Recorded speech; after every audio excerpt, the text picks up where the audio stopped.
In this video, we're going to go over how to build a French drain system when you're going by trees and shrubs.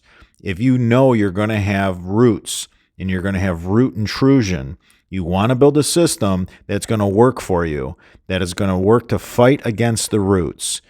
We're going to use a pipe that has holes all the way around, 360 degrees. You can see right through it. We want to make sure that we're not going to create what is known as the greenhouse effect. If you just have holes on the bottom, you're going to end up with condensation and moisture building up on the top of the pipe. This is going to be ideal for tree roots as well as iron ochre. All kinds of things grow in the greenhouse effect. We're running down a fence line that has a lot of shrubbery. We're really close to the root systems. We have trees as well. We're going to build this system with two giant voids, two big 4-inch pipes at the bottom that have holes all the way around them. That way, we're moving air, we're circulating air through the pipe, and we're not causing condensation to build on top of the pipe, which creates the greenhouse effect. Meanwhile, we're also going to drop in a couple of downspouts on a solid pipe. Now, a solid pipe, if you use the super sticky tile tape, you're not going to get any root intrusion. That's the only place they can get in is right at the fittings, right where you put the pipe together with a fitting. So you want to tape that up really good. When you're building your French drain system, you want to move a lot of air. You want to have as much air circulating through the system as you possibly can. That way, during the wet season, when there's some root intrusion, you're going to hit a drought season eventually. If you're moving air through this system and you dry it out and you don't have any condensation on the top of the pipe, you don't have the greenhouse effect, you're going to air prune any roots, those really small, fine roots that had penetrated during the wet season. You're going to dry them out and they're going to crumble. They're just going to become dust. They'll wash out in the next heavy rain.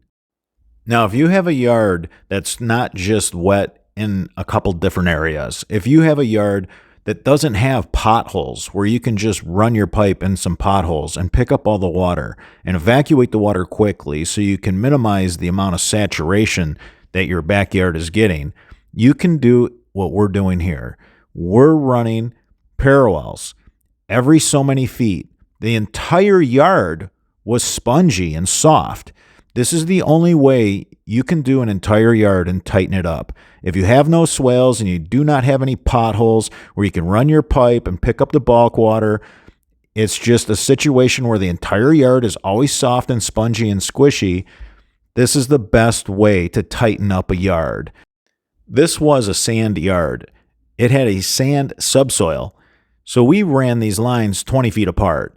But if it was clay, I would tighten that up. I would recommend running them closer than that. Every situation is a little different, and there really is no set distance. It all depends on how tight you want to get the yard. If you have a really big yard, you're probably going to have to space them out just to be realistic. If you have a smaller yard, well, then you might have that luxury to where you can run them a little tighter. That way your system's not going to be that big anyway. So these are just some of the things that we have to consider when we're doing a French drain grid, or in this case, we're just running a bunch of parallel lines tied into a main going out to the front yard, draining all the water out of the backyard before it can saturate the subsoil and turn the yard just soft and squishy. Always use really big stone, really big round rock with really big voids. You want to move a lot of air. This is what you have to do if you want to move a lot of air. Remember, the air circulating through your French drain system is going to be what air prunes any roots that find their way into your system during the rainy season.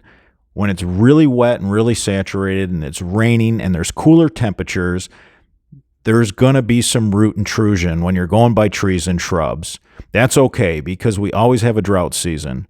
During the drought season, the air that's moving through the large voids in the big stone and the air that moves through a pipe that has holes 360 degrees all the way around it, that's going to prune the roots. It's going to dry them out. It's going to air prune them. They're going to become dust.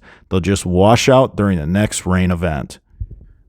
We're trying to avoid the greenhouse effect. That's what you get when you have holes on the bottom and you don't have holes all the way around. If you found any of this information helpful, give us a thumbs up. It supports our channel. I'm Robert Sherwood, your host, and until that next video,